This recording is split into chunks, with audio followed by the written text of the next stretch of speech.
Salam Cakwir pemilih, kita jumpa lagi dalam acara Cipok PP, Moci, Karondopok, Pemilu dan Pemilihan di KPU Kabupaten Tegal. Kali ini kita kedatangan tamu yang luar biasa. Ada Mbak Istip Saro dari Bawaslu Kabupaten Tegal, serta divisi kita, Parmas dan SDM yang paling ganteng ini ada Pak Himawan.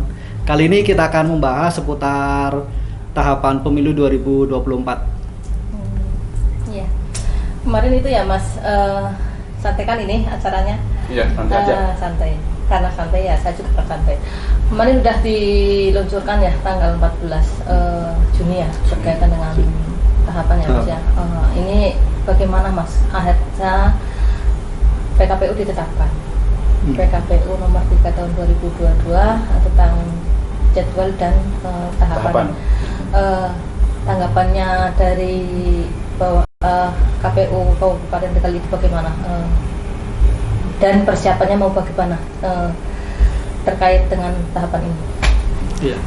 Nah, kebetulan kemarin kita tanggal 14 ya untuk kita acara launching atas perintah dari KPU RI, kita mengadakan acara nonton bareng launching tahapan dan jadwal pemilihan umum tahun 2024. Kita juga mengundang Bawaslu, kemudian Muspida, baik itu dari Bupati, Wakil Bupati, kemudian Kapolres, Dandim, kemudian dan Lanal, serta Kejari, Ketua Pengadilan Negeri, beserta partai politik. Meriah sekali ya acaranya ya, Iya, ada dari tokoh masyarakat juga. Nah, peserta tetap ikut ya, kemarin banyak yang datang. Peserta banyak yang datang. Sebagian besar datang. Alhamdulillah, berarti ada antusias dari peserta yang respon dengan adanya tahapan mau dimulai. Ya, terutama peserta balon ya, kalau kita sebut balon ya, balon. balon peserta yang baru, yang baru akan mendaftar. Kalau yang parlemen kemarin kan sudah terbiasa ketemu dengan kita, yang baru-baru ini antusias banget mereka. Alhamdulillah. Kontak-kontak kita dan sebagainya. Alhamdulillah lah, artinya direspon baik lah peluncuran ini dari KPU. Ya, nah, terus Mas. Di PKPU 3 ini ada hal yang menarik, Mbak. Kalau Mbak Istip itu cermati, kalau PKPU dulu terkait dengan program, tahapan dan jadwal. Kalau sekarang adalah tahapan dan jadwal. Itu lebih simpel. Nah, konstruksinya sesuai dengan Undang-Undang 7 2017 tetap, di mana substansi dari tahapan itu ada di poin-poinnya. Itu tetap ada. Nah, untuk rincian program dalam tiap tahapan atau dalam sesuai dengan jadwalnya masing-masing, itu nanti akan diatur lebih lanjut dalam peraturan KPU. Ada peraturan KPU lebih lanjut. Seperti biasa ya, misalnya kampanye ada PKPU tentang kampanye. Nah itu. Kalau dilihat dari PKPU ya Mas ya, terus jadwal ya, itu kan ada paling yang membedakan menurut saya itu dari kampanye. Masa kampanye hanya 75 hari ya. Kayaknya hanya itu, kalau dulu sampai 120 hari ya. 120 hari. Sekarang hanya 75 itu kan 75 yang hari. Membedakan paling itu kalau untuk waktu ya. Itu. Terus bagaimana Mas ini sosialisasinya? Kalau kemarin kan di launching ya, baru mau ada tahapan nih dimulai begitu kan. Ini sejauh mana KPU mensosialisasikan PKPU ini, tahapan ini, biar harapannya ke depan kan lebih baik ya gitu Mas. Ya, pasca diluncurkan ya tahapan pemilu oleh KPU RI, tentu KPU Kabupaten Tegal dan seluruh jajaran, saya kira tidak cuma di Kabupaten Tegal tapi seluruh jajaran di KPU mencoba untuk melakukan sosialisasi dalam berbagai bentuk dan formatnya. Salah satunya ini yang kita lakukan adalah juga kita mendesain demikian rupa ruangan kita khusus untuk persiapan bagaimana kita melakukan sosialisasi tahapan dan jadwal yang ada. Kemudian di website kita, medsos kita, dan juga kita melakukan sosialisasi tatap muka nanti. Meskipun kita sudah melakukan di Mas Pak Adi ya sudah melakukan di Kesbangpol. Kita melakukan sosialisasi juga pendidikan pemilih untuk menyampaikan pendidikan pemilih dan sosialisasi terkait dengan tahapan yang kita laksanakan gitu ya. Intinya dengan berbagai desain dan bentuk sosialisasi kita lakukan di semua tempat dan kita menggandeng nanti juga ada Baku Humas di Pemda Kabupaten Tegal. Kita melakukan koordinasi dengan mereka agar apa yang akan kita lakukan, kita sosialisasikan itu bisa juga menyasar ke seluruh komponen itu, Mbak. Oh itu ya. Berarti sudah mulai sosialisasi. Kalau kemarin mungkin sosialisasi karena belum ada PKPU, jadi sosialisasinya hanya terbatas mengacak dan lain sebagainya. Kalau ini kan sudah ada tahapan. Tentunya akan lebih, mudah-mudahan akan lebih gencar lagi ya. Iya. Terus selanjutnya Mas, ini berkaitan dengan tahapan itu kan berarti harus bicara dengan teknis. PKPU-nya sudah ada, secara teknisnya bagaimana KPU mempersiapkan teknis nanti tahapan selanjutnya. Misalnya mau apa, tahapan yang paling terdekat apa, teknisnya apa, gimana? Ya. Nah, untuk mensukseskan pemilu 2024 tentu kami mempersiapkan hal-hal yang perlu dipersiapkan, Mbak. Nah, seperti untuk teknis secara keseluruhan, kami dari masing-masing divisi itu sudah memetakan ini tahapan ini nanti kegiatan seperti ini, kemudian kendalanya yang akan dihadapi seperti ini, kemudian nanti solusi yang dilaksanakan atau solusi yang dilakukan. Ya, per masing-masing divisi itu sudah disiapkan. Itu sudah ada. Misalkan gini, pada saat proses kegiatan pemutahiran data pemilih berkelanjutan. Nah, pada saat proses mulai dari pemutahiran data pemilih ditetapkan jadi DPS nanti, itu sebelumnya kita telah mengadakan pematangan pemutahiran data pemilih berkelanjutan. Nah, itu nanti lebih kita matangkan, kita sinkronisasi, kemudian kita eliminir elemen-elemen data yang memang invalid. Kalau Bawaslu itu kan biasa merekom data-data invalid, data ganda dan sebagainya. Ini kita coba gali lagi data-data tersebut, kemudian bila mana masih terdapat dalam DPP, kita inventarisir, kemudian kita TMS-kan, Pak, kita keluarkan. Nah, kemudian untuk proses pemutahirannya nanti pada saat pencocokan dan penelitian untuk mengurangi data-data yang invalid itu masuk atau ganda itu masuk, kita sudah sediakan quality control. Nah, kita sudah siapkan SOP-nya bila mana data masuk dari PPDP kemudian nanti masuk ke PPS, itu sudah kita siapkan sistemnya.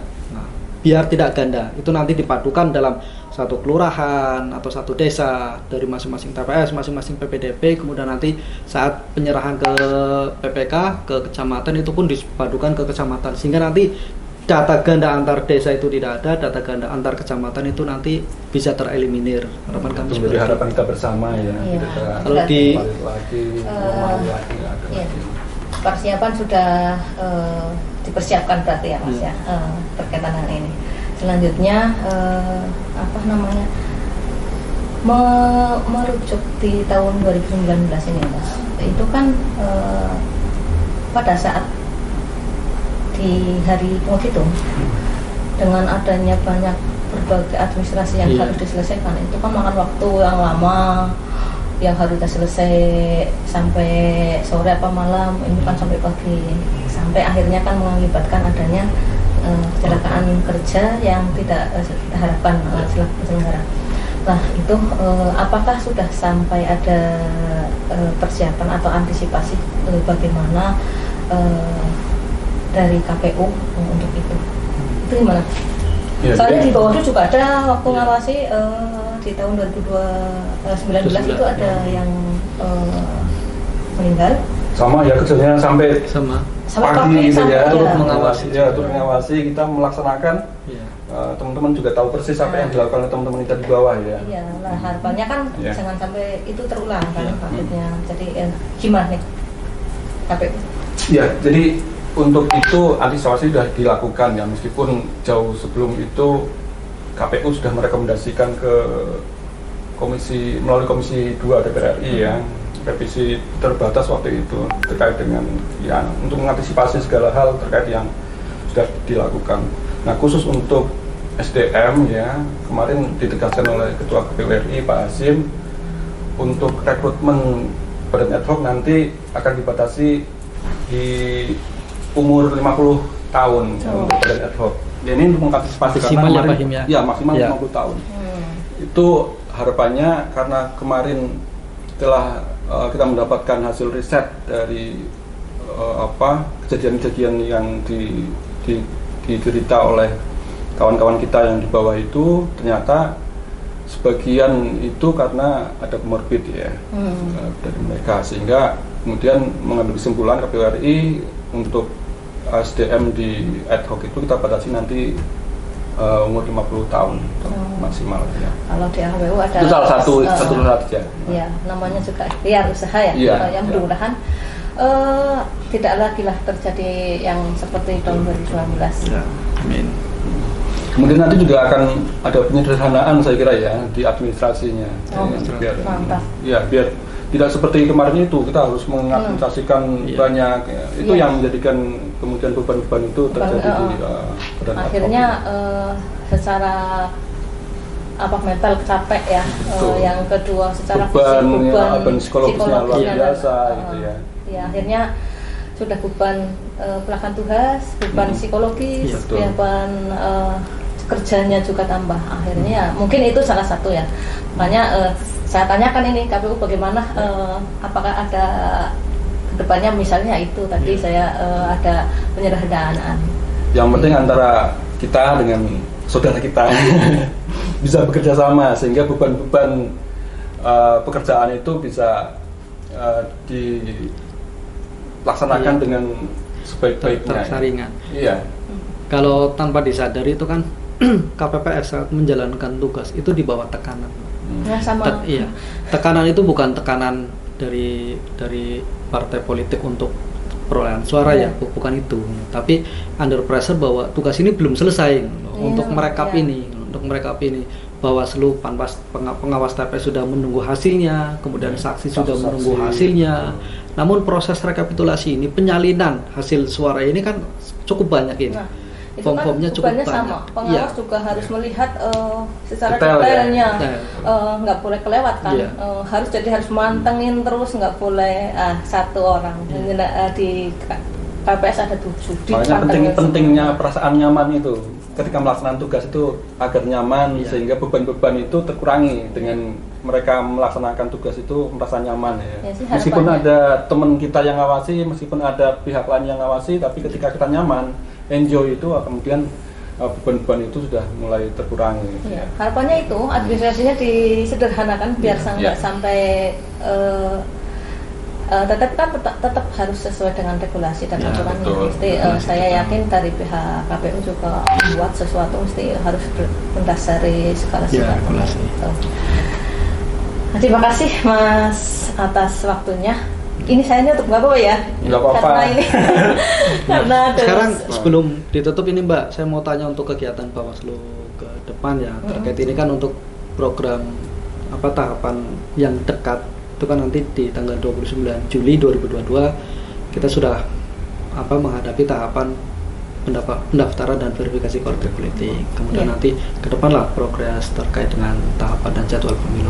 Untuk kegiatan Bawaslu sendiri ke depan seperti apa? Tentunya karena Bawaslu itu mengawasi undang-undang pemilu dan PKPU yang sudah dibuat oleh KPU itu kan harus diawasi. Artinya kerja-kerja kami selain sosialisasi pengawasan juga kan mengawasi tahapan itu. Ya. Kemarin sudah rapat pleno untuk bagaimana persiapan tahapan. Dalam hal ini kemarin yang terdekat adalah verifikasi ya, pendaftaran dan verifikasi itu kemarin itu sementara. Selain juga nanti kan ada arahan-arahan dari Bawaslu provinsi bagaimana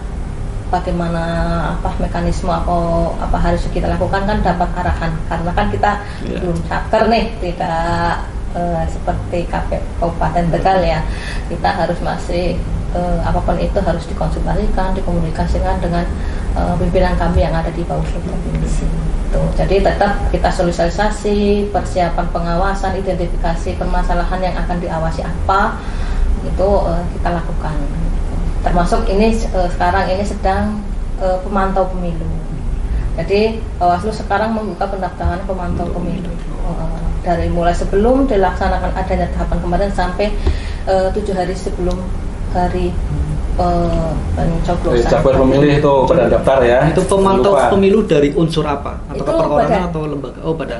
Kalau badan apa misalnya biasanya orang ini anak-anak kampus yang ikut itu dari kampus. Yang cakupannya Kabupaten Tegal ya. Yang Punya kamu pemantau ya berarti cakupannya Kabupaten Tegal. Iya, yang lokal Kabupaten Tegal kan ada persyaratan dan ada ketentuannya sesuai dengan tingkatan ya, Mas ya. Iya. Ada yang di nasional ya di KPU ada aturannya bagaimana. Di Kabupaten Tegal misalnya yang lokalan Kabupaten Tegal ada. Kalau misalnya butuh informasi untuk mendaftarkan tinggal datang ke Bawaslu Kabupaten Tegal. Iya. Gitu. Jadi Catat ya, iya, dapur pemilih. jadi tahapan ini sebelum kami sudah membuka pendaftaran pemantau pemilu. Oh, tanggal-tanggalnya jangan lupa, Mbak. Sebelum kemarin sudah dibuka sebelum ada tahapan diluncurkan sampai 7 hari sebelum hari pencoblosan, berarti terakhir pendaftaran itu tanggal 7 Februari 2024. Masih ada waktu ya. Nah, tetapi lebih baik kan datang dari awal ya. Jadi, biar kita tahapan pemantauannya dari awal. gitu. Jadi tidak hanya setengah-setengah gitu. Betul. Kita untuk Indonesia jangan setengah-setengah lah. Ya. Gitu. Nah, itu organisasi mahasiswa bisa atau organisasi kepemudaan lainnya Bisa yang berbadan hukum. bisa yang berbeda. Makanya kalau yang butuh-butuh informasi tentang pemantau pemilu, bagaimana yang menerbitkan sertifikat pemantau pemilu ini kan adalah Bawaslu. Silahkan hadir datang ke Bawaslu. Oke. Jadi tahap ini ada pemantau pemilu dan persiapan tahapan. Itu Mas Adi. Sama-sama lah ya, pokoknya sama-sama menjalankan fungsinya gitu ya. Iya. Kita menjalankan fungsi-fungsi teknis tahapan, teman-teman juga menjalankan fungsi-fungsi pengawasan yang lain. Ya. Oke. Demikian bincang singkat kita hari ini dengan Mbak Istibsaro dari Bawaslu Kabupaten Tegal dengan Mbak Himawan Tri dari KPU Kabupaten Tegal dan saya Adi Purwanto dari KPU Kabupaten Tegal. Kita jumpa lagi dalam podcast selanjutnya.